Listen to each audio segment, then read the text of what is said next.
আজকে আমার মার সঙ্গে ধোঁকাবাজি হয়ে গেছে। আমার মা সকালে থেকে বৃষ্টি দেখে ভাবছিল হচ্ছে খিচুড়ি রান্না করবে, তো সেইভাবে প্রিপারেশন নিছিল।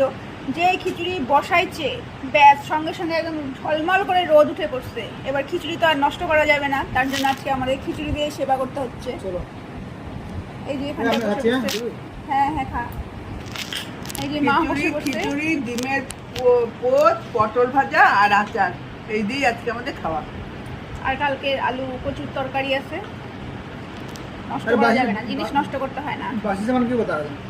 তাহলে আমরা কেন বলবো না, আমরা খাওয়া শুরু করলাম। দিয়ে খেতে হয়। হ্যাঁ হ্যাঁ খাও। মানে ধোকাবাজি হয়ে গেল নাকি মা? আকাশ তোমার সঙ্গে ধোকাবাজি করে দিল। আর ধোকাবাজি করলে কি করা যাবে? তোমার যে খিচুড়িটা কিন্তু ভালো হয়েছে। আমার মার রান্না খারাপ হয় কোনদিন বলতো? আমি চলো একটু খাই দেখি।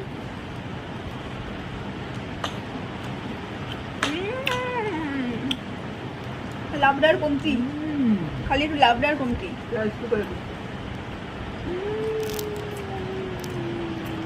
আন্ডু দিয়ে খাইনি। কেমন? এটা বলা যায় অমৃত খাওয়া। বেশি বলতে না? বেশি বাংলা বলতে সত্যি ভুলভাল বলে দিবি, সমস্যা।